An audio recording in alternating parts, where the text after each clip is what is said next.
ఒక సీట్ మీద ఇద్దరు పడుకుంటూ వెళ్తున్నారు. అక్కడ ప్లాన్ గురించి వెళ్ళినారు. సో రిటర్న్ అవ్వాలి హనుమాన్ గఢ్ నుంచి.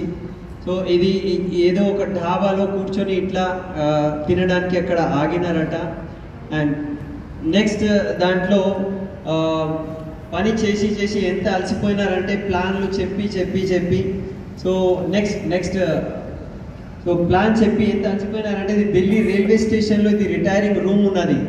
మధ్యలో ఒక ట్రైన్ నుంచి వేరే ట్రైన్ గురించి వెయిట్ చేస్తూ ఉంటే ఇక కొన్ని నిమిషాలు ఒక 2 గంటలు అనుకుంటాను టైం దొరికితే అక్కడే కూర్చొని నిద్రపోయారు.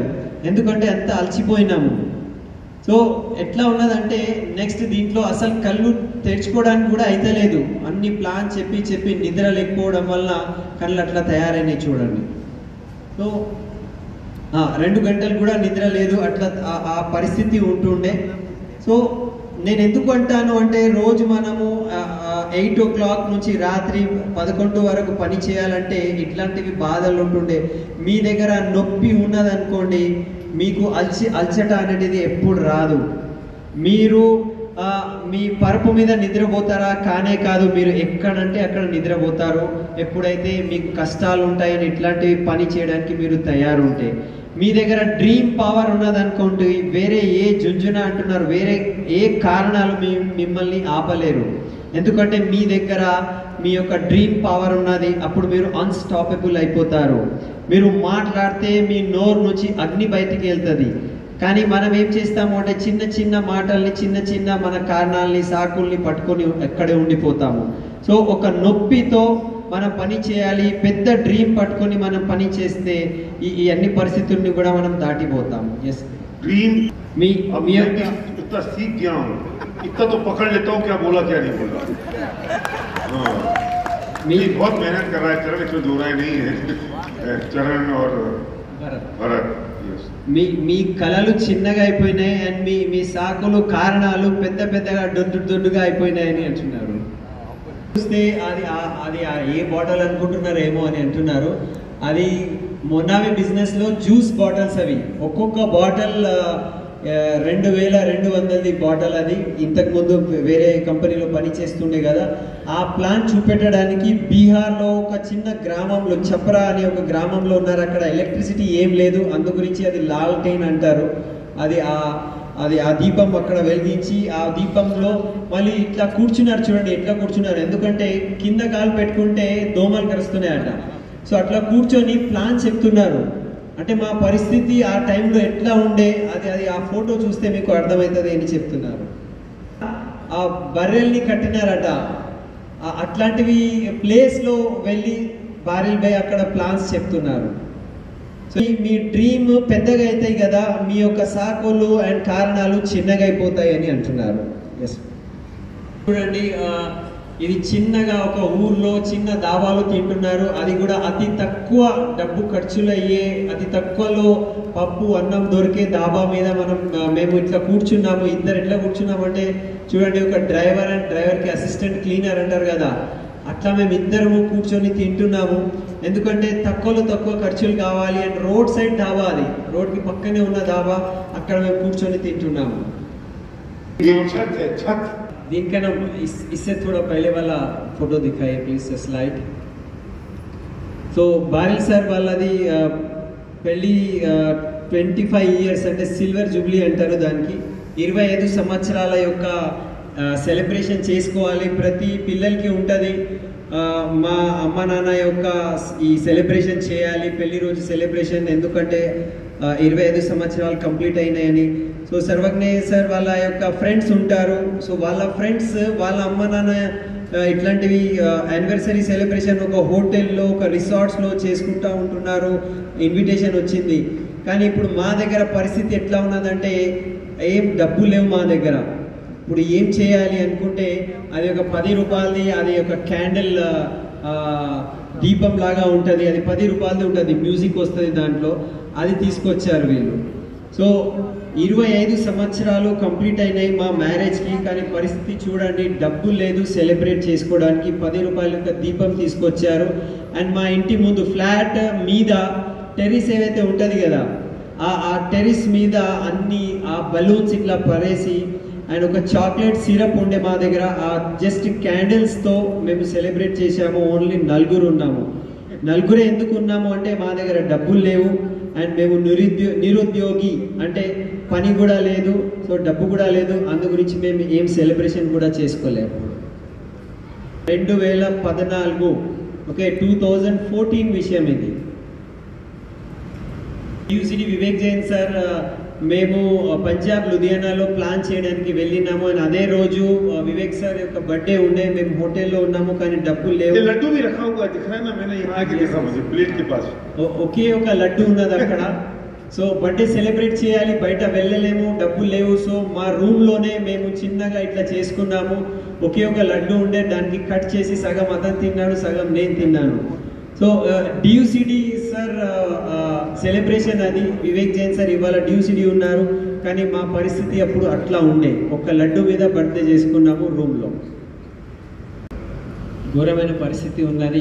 ఇప్పుడు చర్మం ఏవైతే మనం చూస్తున్నామో, సో భయ్యాకి మొత్తం బాడీలో ఇట్లాంటివి ఈ సోరియాసిస్ ప్రాబ్లం వచ్చింది. సో భయ్య మొత్తం గడ్డం పెట్టుకున్నారు. ఆ గడ్డం మీదనే షేవింగ్ చేయకుండా బారిల్ సార్తో కూడా కలిసినారు. అదే ఈ సమయంలోనే వాళ్ళ యొక్క తండ్రి గారికి 4 సార్లు హాస్పిటలైజ్ అయినారు. 4 సార్లు హాస్పిటల్లో అడ్మిట్ చేశారు. అండ్ ఫాదర్ గారికి, తండ్రి గారికి ఈ ప్రాబ్లం ఉన్నది, సార్కి సోరియాసిస్ ప్రాబ్లం ఉన్నది. మొత్తం శరీరంలో డబ్బులు లేవు అండ్ పని చేయాలి, ఇంట్లో కూర్చోలేము, ఇంకా ఏం చేయాలి అర్థమైతలేదు. 4 సార్లు హాస్పిటలైజ్ తండ్రి గారు అయితే ఇట్లా. మరి సర్వజ్ఞం సార్ది చదువు గురించి కూడా చూడాలి. సో నా శరీరం నుంచి ఇట్లా చర్మం యొక్క ఇది బురదలాగా ఇట్లా పడతా ఉంటుండే. సో నేనే ఇట్లా దానికి అది ఊడ్చేస్తుండే నేను. సో మొత్తం శరీరం నుంచి అది పడుతుండే. సో ఎట్లా అంటే ఎన్ని క్రీమ్స్ ఎన్ని ఆయిల్ వాడుకుంటే కూడా ఆ దురద అనేటిది, ఆ ఇరిటేషన్ అనేటిది మొత్తం బాడీలో ఉంటుండే. నేను ఎక్కడైనా ప్లాన్ చెప్పడానికి వెళ్తే నాకు చాలా కష్టంగా ఉంటుండే. అండ్ ఎవరికి చెప్పుకోలేము నా బాధ. సంధ్యా మేడంకి చెప్తే ఆమె డిప్రెషన్లో పోతుంది, పిల్లలకి చెప్తే వాళ్ళు బాధపడతారు, అమ్మ నాన్నకి చెప్తే వాళ్ళు ఇంకా పరేషాన్ అవుతారు. సో ఎవరికి చెప్పుకోలేని బాధ ఇది. నేను బాత్రూంలో వెళ్ళి మొత్తం బట్టలు వేసుకొని బయటికి వస్తుండే, ఎందుకంటే ఎవరైనా చూస్తే మళ్ళీ వాళ్ళకు కూడా తెలుస్తుందని. కానీ ఒక్కొక్కసారి మా అమ్మ కూడా కనిపించింది, నా చేతులు చూసి అరే ఏమైంది అని అడిగినారు. ఒకసారి ఏమైందంటే నేను చెన్నై ఎయిర్పోర్ట్లో ఉన్నాను. నా ఈ ప్రాబ్లం వల్ల నా ఆ రక్తం కూడా వస్తుంది. ఆ షర్ట్లో మొత్తం రక్తం వచ్చేసింది. వాళ్ళు నన్ను ఆపుకున్నారు, మీరు ఇట్లా వెళ్ళలేరు ఎందుకంటే రక్తం ఉన్నది మీ షర్ట్ పైన అని. సో మరి ఏం చేయాలి? నాకైతే ఈ స్కిన్ ప్రాబ్లం ఉంది కదా, చర్మం యొక్క వ్యాధి ఉన్నది, ఏం చేయాలి అంటే మీరు మీ షర్ట్ చేంజ్ చేసుకోవాలి అంటే పాత వేసుకున్న షర్ట్ మళ్ళీ బాత్రూంలో వెళ్ళి నేను 3 రోజులు 4 రోజుల ముందు వేసుకున్న షర్ట్ మళ్ళీ వేసుకుని అప్పుడు నేను ఆ ట్రావెల్ చేసిన. మీటింగ్లో వెళ్తే నా చేతుల నుంచి ఇట్లా చర్మం ఇట్లా పడుతుండే.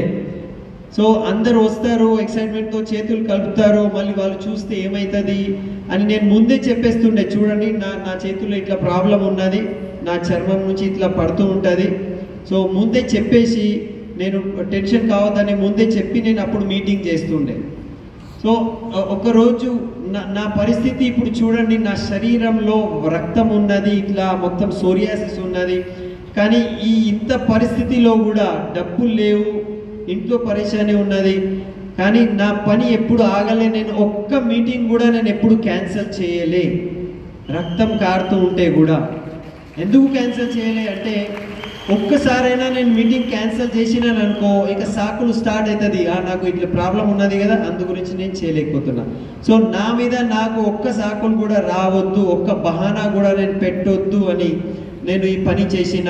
పిల్లలకి తెలియదు, మా భార్యకు తెలియదు, ఎవ్వరికి తెలియదు నా శరీరంలో రోగం ఉన్నది, శరీరం పని చేస్తుంది, నేను నా పని చేస్తున్నా. మీరు గూగుల్ చేయండి, ఇట్లాంటివి వ్యాధి ఎవరికైనా ఉంటే చాలామంది సూసైడ్ చేసుకుంటారట.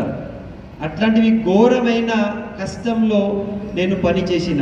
చూడండి, చాలా డబ్బు ఉన్నది అనుకోండి, ఇట్లాంటివి కష్టం ఉంటే మనం ఎట్లయినా మేనేజ్ చేయగలుగుతాము.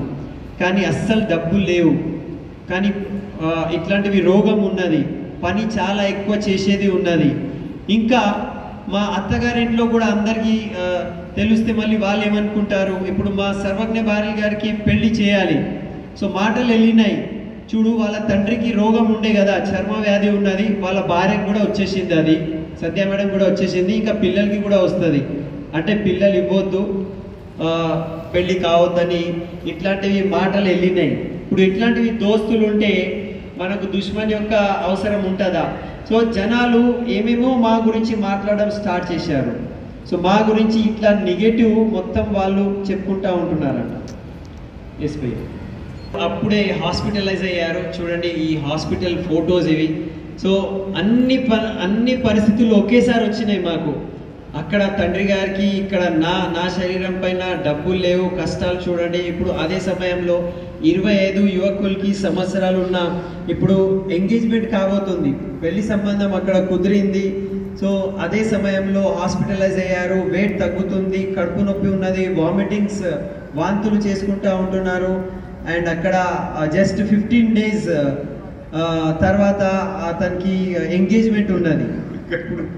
సో అదే సమయంలో చెరి మేడం వాళ్ళ అమ్మ నాన్న కూడా అందరూ చెప్పడం స్టార్ట్ చేశారు, అదే రోగం సర్వజ్ఞకి కూడా ఉంటుంది, సేమ్ అదే వస్తుంది, వీళ్ళ దగ్గర మర్సిడీస్ లేదు, ఏం లేదు, అయితే నువ్వు లండన్ కూడా వెళ్ళలేకపోతున్నాడు, ఏమేమో చెప్పడం స్టార్ట్ చేసిండు.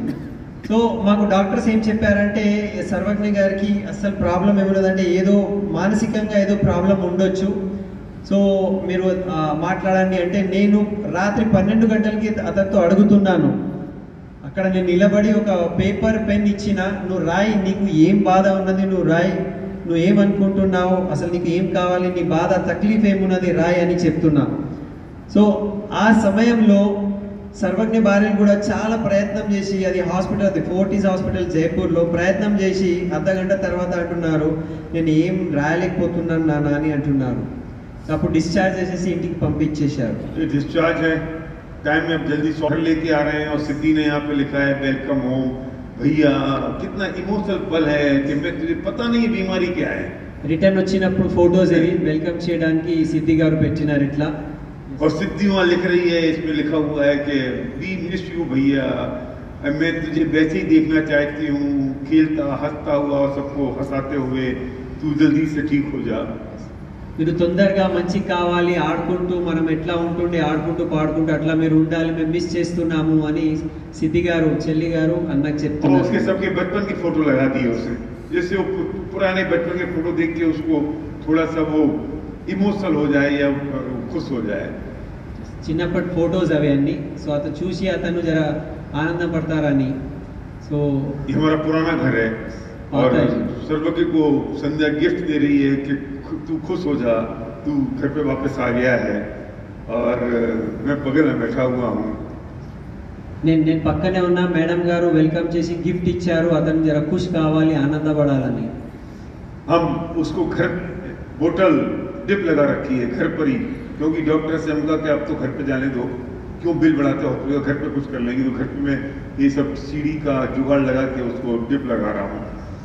సో ఇంట్లోనే ఇది డిప్పింగ్ ఇది అరేంజ్మెంట్ చేశారు, హాస్పిటల్ ఖర్చులు ఎందుకు అని ఇంట్లోనే ఇది చేస్తున్నారు అన్నమాట. सर सिद्धि उससे पूछ रही है, भैया तुझे क्या तकलीफ है, तू क्यों परेशान हो रहा है. సిద్ధి గారు అడుగుతున్నారు, అన్న నీకు ఏం పరేషాని ఉన్నది, ఏం తక్లీఫ్ ఉన్నదని అడుగుతున్నారట, ఏం ప్రాబ్లం అని. उसको बैठ के पानी पिला रही है. द सेम टाइम अब ये दिन थोड़े से चेंज हुए और होटल अशोक का मैं बैठा, सर्वज्ञ बैठा है, ये गुलाब और विवेक बैठे हैं और हमें सोच रहे हैं अब कौन सी डायरेक्ट सेलिंग कंपनी में जाना चाहिए. और होटल अशोक का हम अपने पैसों से नहीं गए थे भूपेंद्र, ये कोई मीटिंग थी, किसी ने बुलाया था, तो कोई मीटिंग में हम गए और ऊपर हमने कहा चलो यार अब आदमी तो वही है ना, चलो कुछ चाय पी लेते हैं ऊपर बैठ के. तो होटल अशोक में बैठे हुए मैं, सर्वज्ञ, गुलाब और विवेक, और हम डिस्कस कर रहे हैं अब क्या करना चाहिए. సో ఆ పరిస్థితిలో సర్వజ్ఞ భార్యల సరే ఒక ఎంగేజ్మెంట్ కూడా ఆగిపోయింది, అక్కడ పెళ్లి మొత్తం ప్రాసెస్ కూడా ఆగిపోయింది. అండ్ కొన్ని రోజుల తర్వాత కొంచెం జర మంచిగా అయినప్పుడు ఈ అశోక హోటల్లో మేము వేరే మీటింగ్కి వెళ్ళినాము, Vivek sir and gulab sir. So వేరే మీటింగ్కి వెళ్ళి మేము అక్కడ మీద కూర్చొని మాట్లాడుతున్నాము, డబ్బు పెట్టి వెళ్ళలే, అక్కడ వేరే ఏదో మీటింగ్కి వెళ్ళినాము, అక్కడ కూర్చొని మాట్లాడుతున్నాము. ఇంకా కొత్త ఏదైనా కంపెనీ జాయిన్ అవుదామా, ఏం చేద్దాము అని మేము డిస్కషన్ చేసుకుంటున్నాం అన్నమాట. अब ये मीटिंग हुई मेरी गौतम बाली जी से, पिक्चोरी का मीटिंग. అప్పుడు గౌతమ్ బాలి సార్తో కలవడం జరిగింది, మీటింగ్ జరిగింది. 12 दिसंबर 2014 दोपहर में 12 बजे होटल ओबेरॉय है और ये मीटिंग चली 6 घंटे. हम कॉफी में मिलने वाले थे और कॉफी, 2 कॉफी, 3 कॉफी, फिर लंच हमारा सब साथ में हुआ. और उस दिन ये पहली मीटिंग थी और यहाँ डिसेंसरी हुआ. की गाड़ी बड़ी हुई है, मुझे सेम प्रॉब्लम है बॉडी में, शरीर में, और बाली साहब से मैं मीटिंग कर रहा हूँ. నా శరీరంలో అదే ప్రాబ్లం ఉండే. మేము జస్ట్ 12 డిసెంబర్ 2014కి మధ్యాహ్నం కలిసినాము. 6 గంటలు మేము మాట్లాడుకున్నాము, 1 కాఫీ తాగినాము, 2 కాఫీ తాగినాము, మళ్ళీ లంచ్ చేసుకున్నాము. అండ్ నా శరీరంలో కూడా సేమ్ అదే స్కిన్ ప్రాబ్లం ఉన్నది, మొత్తం షేవింగ్ కూడా చేసుకోలే, గడ్డం ఉన్నది. మాట్లాడుకుంటూ ఉంటున్నాము గంటల వరకు. ఎస్ భయ్యా. अब ये बाली साहब विनिंग टीम के ऑफिस में आए हैं जयपुर. ये विनिंग टीम का ऑफिस है. बाली सर विनिंग टीम ऑफिस के వచ్చారు जयपुर की, और उनके साथ हमारी मीटिंग हुई. फिर ये आयुष शांति और वेस्टीज का दोस्ती हुई, मिलन हुआ, उसकी मीटिंग है. The Vestige with Ayush Shanti, the collaboration. Vestige ఇంకా ఆయుష్ అంతే కలిసిపోయింది, మర్జ్ అయింది, దాని యొక్క మీటింగ్ అది. ये हम खड़े हैं, कोई मीटिंग का सीन है, बगल में दीपक सूद जी खड़े हैं और हमने हैंड रेज किए. ये अहमदाबाद का सीन है जिसमें शायद लीला और सुप्रभा थे, लीला, सुप्रभा और सीमा, ये लोग थे. और अहमदाबाद में गुजरात की टीम के लिए हमने फिर मीटिंग की. हम वहाँ गए और बाली साहब हैं, कपिलवीर हैं और मैं हूँ, और हम इस बात के हैंड, जब जितिन लदानी बिजनेस में नहीं आए थे. ఈ గుజరాత్ మీటింగ్ ఫోటో ఇది. అప్పుడు జితేన్ సార్ మీటింగ్లో లేరు, బిజినెస్ జాయిన్ కాలే. అక్కడ మేము మీటింగ్ చేసాము అండ్ అక్కడ హ్యాండ్ రైస్ చేస్తున్నారు సార్ వాళ్ళు. और वही मीटिंग है गुजरात की. फिर बाली साहब घर आए और मेरी माँ उनको तिलक लगा रही है. हमने वेस्टी जो బాలి సార్ ఇంటికి వచ్చారు, మా అమ్మగారు వెల్కమ్ చేశారు. मेरे फादर उनका तो वो उनका सम्मान कर रहे हैं. ఎస్పీ బాలి సార్ యొక్క తండ్రి గారు ఉన్నారు, వెల్కమ్ చేశారు బాలి సార్కి. फिर मैं बाली साहब को लेके गया अजमेर कि चलो अजमेर में मीटिंग करनी है. मैं उनको लेके गया तो अजमेर की कड़ी कचौड़ी बहुत फेमस है. तो मैंने कहा कड़ी कचौड़ी खाते हैं, और सड़क पे खड़े होके गौतम बाली को मैं कड़ी और कचौड़ी खिला रहा हूँ. సో అజ్మేర్ తీసుకుపోయినాము మీటింగ్ గురించి, అండ్ అక్కడ ఫేమస్ ఒక రోడ్ల మీద అది దొరుకుతుంది కడి కచోడి అని.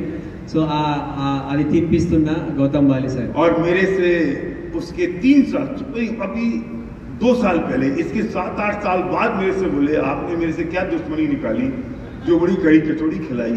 क्यों? इतनी मिर्ची थी, इतनी मिर्ची थी.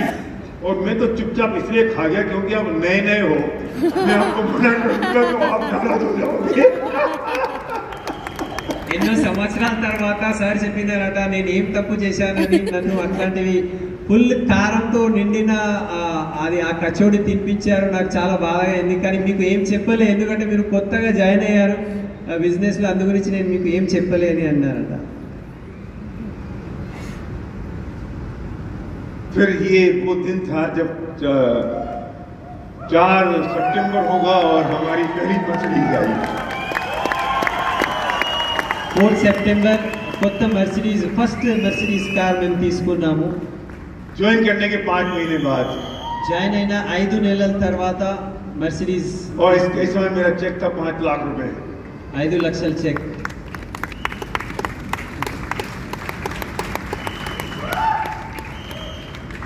दिन फिर गए. सुन बाबू सुन, तेरे दिन फिरने वाले हैं. अप्सरा इस बार खड़ी है तिलक लगाने, मुंह मत फेर, तेरे दिन फिरने वाले हैं. సో రోజులు మారుతాయి చూడండి, రోజులు ఎట్లా మారినాయి. సో విను బాబు విను, మీ రోజులు మారుతాయని ఆ పోయం సార్ చెప్తున్నారు, ఆ కవిత. मेरे पेरेंट्स को मैं फिर मछली में लेके गया.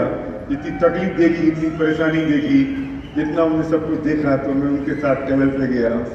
ఇన్ని కష్టాల తర్వాత అమ్మ నాన్నకి ఆ మెర్సిడీస్ కార్లో తీసుకుపోయినారట. फिर मेरी 50th बर्थडे आई, मैं 50 साल का हुआ, तो बच्चों ने फिर कहा कि हम 25th नहीं मना पाए तो हम 50th बर्थडे मनाएंगे और फिर सरप्राइज गिफ्ट किया. 50 సంవత్సరాల బర్త్డే, ఎందుకంటే అప్పుడు మేము యానివర్సరీ సెలబ్రేట్ చేయలేదు. సో 50 సంవత్సరాల బర్త్డేకి ఇది గిఫ్ట్ ఇచ్చారన్నమాట. और उस वक्त हमारे जितने भी क्राउन एंड अबव थे उन सबको हमने इनवाइट किया और अजमेर में उन्होंने प्रोग्राम किया. मुझे पता नहीं था, मुझे तो सरप्राइज था और मैं अजमेर के रास्ते में हूँ. उस वक्त हम अजमेर जा रहे थे, ये उस वक्त का सीन है. సో ఇది సర్ప్రైజ్ మీటింగ్ ఉంటే అజ్మేర్కి తీసుకుపోయారు. ఆ దారిలో అన్ని ఫొటోస్ అక్కడదే అవి. ये 50th बर्थडे के कुछ पिक्चर्स हैं. 50th बर्थडे फोटोज ఇవి అన్ని చూడండి. Surprise party. फिर हमने कुछ लीडर्स के साथ हम रणथंबोर गए, ये खेलते हुए फिर सब लीडर्स मिले. ये एसपी बाल family due city celebration. Due city celebration SP बाल सर ने. ड्यू सिटी सेलिब्रेशन पता है कितने लोगों में? 500 लोगों में 500 మంది ఉన్నారు. వాళ్ళ ముందు ఈ మీటింగ్ సెలబ్రేషన్ చేశారట. only with the 500 people. ये हैंडरेज हो रहे हैं. ये सारे लोग बैठे हुए. इंदौर में था पहला फैमिली रियूनियन, 500 लोग, 500. इंदौर लो फर्स्ट फैमिली रियूनियन 500 మంది ఉన్నారు. और इस फैमिली ने कैसे एक एक आदमी को बुलाया. किसी को पता नहीं था क्या फैमिली रियूनियन होता है, किसी को मालूम नहीं. एक एक को कॉल कर करके बुला रहे हैं, आ जाओ आ जाओ आ जाओ. और उसमें हम 500 लोग आए. ఎవరికి తెలియదు అసలు ఫ్యామిలీ రియూనియన్ ఏముంటుందని. ఒక్కొక్క వ్యక్తికి కాల్ చేసి రావాలి రావాలి అని పిలుచుకొని వచ్చినాము. ఎందుకంటే ఎవరికి తెలియదు ఎఫ్ఆర్యూ అంటే ఏముంటుందని.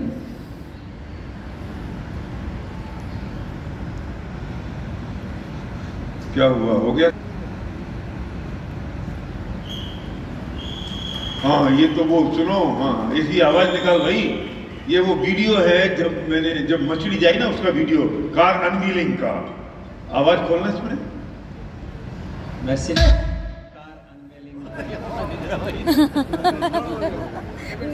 क्या हुआ? फुल एक्साइटेड है. देखो बोल रहा हूँ, शुरू विजय अभियान किया है, अच्छे रहेंगे पूरा करके. अब हमने ये ठान लिया है. तो दोस्तों ये जो गाड़ी आई है, ये गाड़ी वेस्टिज के कार फंड से आई है और ये मेरी गाड़ी नहीं, आपकी गाड़ी है. और शोरूम से सबसे पहले रवि ने लेके आए विनिंग टीम के. ये पूरे ऑल ओवर इंडिया के सीनियर रिप्रेजेंटेटिव होने के नाते और उनको प्रतिनिधित्व करते हुए रवि ने वहाँ से गाड़ी ले आए. मतलब पूरी टीम की गाड़ी है, लोगों की गाड़ी है. और मुझे ऐसी खुशी तब होगी जैसे आपकी गाड़ी आई. Thank you very much.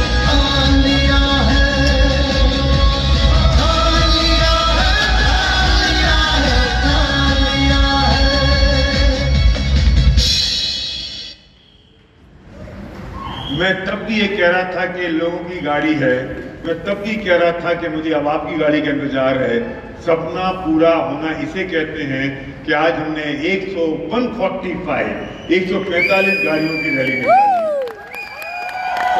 ఆ రోజు కూడా నేను చెప్పిన ఈ మెర్సిడీస్ నాది కాదు మీ అందరిది అని. ఎప్పుడైతే మీ యొక్క కార్ వస్తుంది కలలు నిజమవుతాయి. అండ్ ఇవాళ చూడండి 145 కార్ మనం ఇవాళ ర్యాలీ అన్వీలింగ్ చేశాము. సో ఇక్కడ కలలు నిజమైనాయి. इसलिए मैं कहता हूं कि आपके झुंझुने मोटे हैं, ये आपका ड्रीम बड़ा है. छोड़ देना आज के बाद सारे चैलेंजेस, छोड़ देना सारे के सारे आपके बहाने, छोड़ देना सारे आपके कारण और डिसाइड कर लेना कि आपका ड्रीम कितना बड़ा है. सारे चैलेंजेस में आग लगा देना, मैसिव एक्शन कर डालो. जीत आपकी और सफलता की कहानी मैं यहाँ बैठ के आपके मुंह से सुनना चाहता हूँ और ताली बजाना चाहता हूँ. Thank you very much. So మీ దగ్గర ఉన్న అన్ని సాకుల్ని వదిలేయండి అండ్ డ్రీమ్ పెద్దగా పెట్టండి, మ్యాసివ్ యాక్షన్ చేయండి. అండ్ మీ స్టోరీ మేము ఇక్కడ వినడానికి తయారున్నాము. మీ గురించి క్లాప్స్ కొడతాము. Thank you.